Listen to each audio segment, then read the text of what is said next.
সুপ্রিয় দর্শক, আসসালামু আলাইকুম। এখন তালের মৌসুম, প্রচুর তাল পাওয়া যাচ্ছে। আজকে শেয়ার করছি দুটি সহজ পদ্ধতিতে কিভাবে তালের রসটা নেওয়া যাবে। তাই আশা করছি আজকের ভিডিও ভালো লাগবে। আর এই তালের রস দিয়ে বিভিন্ন রকম পিঠা পায়েস তৈরি করতে পারবেন খুব সহজেই। আবার চাইলে সারা বছর এই তালের রসটা সংরক্ষণ করতে পারবেন ডিপ ফ্রিজে। তো এই ঘন রসটা আমি কিভাবে নিয়েছি চলুন দেখে আসি। কিন্তু তার আগে যারা আমার চ্যানেলটি সাবস্ক্রাইব করেননি, এই ধরনের আরো নতুন নতুন রেসিপি পেতে প্লিজ আমার চ্যানেলটি সাবস্ক্রাইব করে পাশে থাকা বেল বাটনটি প্রেস করে দিন, পরবর্তী ভিডিওর নোটিফিকেশন সবার আগে পাওয়ার জন্য। প্রথমে একটি বড় সাইজের তাল নিয়েছি আমি এখানে। প্রথমে তালের যে মুখটা আছে সেটা ছাড়িয়ে নিয়েছি, আর তালটাকে আমি আগে থেকে ধুয়ে নিয়েছি। তারপর উপরে যে খোসাটা আছে সেটাকে একটা সাইড থেকে আস্তে আস্তে খুলে নিতে হবে। আর এই ছড়ানো কিন্তু একেবারেই সহজ। আর এভাবেই কিন্তু তালের খোসাটা আমি ছাড়িয়ে নিয়েছি। এবার তালের মাঝ বরাবর থেকে তালটা হাত দিয়ে ছাড়িয়ে নেব।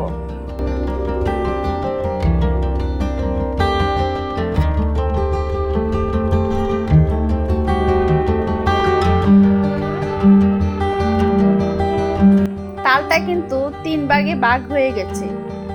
এখন কোষাগুলো ভালোভাবে পরিষ্কার করা হয়ে গেছে। তো আজকে যেহেতু আমি দুটি পদ্ধতি আপনাদের সাথে শেয়ার করছি, তো প্রথমে হচ্ছে আমি 1 নাম্বার পদ্ধতি শেয়ার করছি। এটা হচ্ছে একদমই সহজ। এরকম একটা গ্রেটার কিন্তু আমাদের বাসায় সবারই আছে।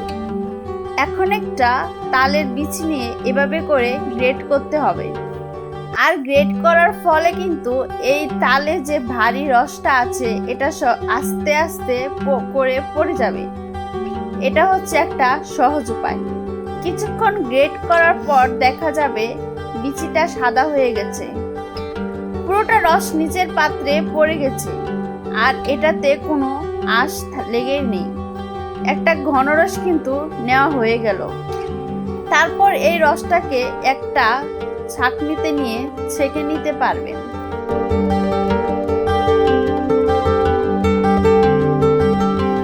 আমি এটা যেভাবে গ্রেট করে নিয়েছি তাতে কোনো আঁশ নেই, তবু আমি আপনাদের সামনে এটা ছেঁকে নিচ্ছি। তো এই হলো একটা পদ্ধতি। তো ঘন একটা রস পাওয়া গেল। তারপর আমি আপনাদের দেখাবো সনাতন পদ্ধতি, যেভাবে করে আগের দিনের মানুষ তালের রসটা নিত। একটা বাটিতে পর্যাপ্ত পানিতে একটা তালের বিচি নিয়ে কিছুক্ষণ রেখে তারপর হাত দিয়ে তালটাকে ভালোভাবে কষলিয়ে নেব।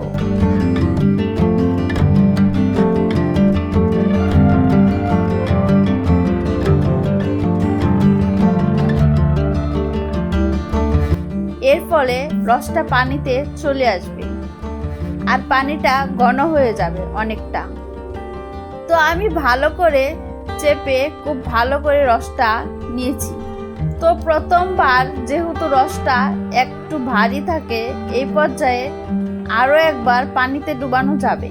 আরও একটা হাঁড়িতে নিয়ে নিলাম, আর এখানে আমার ঘন রসটা কিন্তু তৈরি হয়ে গেছে। তো এই বিচিগুলো আরও একবার পানিতে ডুবিয়ে কষলে নিচ্ছি। আরও একবার কষলে নেওয়ার ফলে এখান থেকে আরও একটু ঘন রস হবে। আর আগের রসটা কিন্তু অনেক ঘন, এই রসটা থেকে পানি পড়বে না। তাই ওই পাতলা রসটা এই ঘন রসটার সাথে মিশিয়ে নিয়েছি। এখানে একটা ছাঁকনিতে রসটাকে ঢেলে নিয়েছি, কারণ এটার মধ্যে তালের যে আঁশগুলো রয়ে গেছে সেগুলো ছাঁকনিতে থেকে যাবে। তারপর আমরা যে রসটা পাবো একটা ফ্রেশ রস পাবো। তো এভাবে করে পুরোটা রস ছেঁকে নিচ্ছি। তো রসটা ছাঁকা হয়ে গেছে। আর এখানে একটি ছাঁকনির উপর নিয়েছি একটি টিস্যু ব্যাগ।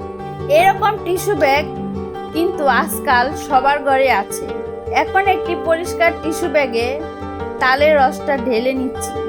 আর এটা হচ্ছে তালের রস নেওয়ার সহজ পদ্ধতি, যদিও এটি সনাতন পদ্ধতি। আগের যুগের মানুষেরা কাপড়ে ঝুলিয়ে রাখতো। এখন একটা পাতিলের উপর ছাঁকনিটা রেখে দিলাম। দেখা যাবে ওই টিস্যুর ব্যাগ থেকে টপ টপ করে পানি পড়ছে। আস্তে আস্তে পানিটা ঝরে যাবে। আর এই পানিটা ঝরতে কিন্তু একটু সময় লাগবে, 3 থেকে 4 ঘন্টা তো অবশ্যই লাগবে। এখন প্রায় 3 ঘন্টা হয়ে গেছে আর এখানে ফ্রেশ তালের রসটা বের হয়ে গেছে। একটুকু পানি নেই, পুরো পানিটা ঝরে গেছে আর ব্যাগের মাঝে ঘন তালের রসটা রয়েছে। আমি দেখাচ্ছি এই রসটা কতটা ঘন। আর এই রসটা ডিপ ফ্রিজে সংরক্ষণ করে রাখা যাবে। আর এই তালের রস দিয়ে পিঠা তৈরি করতে পারবেন।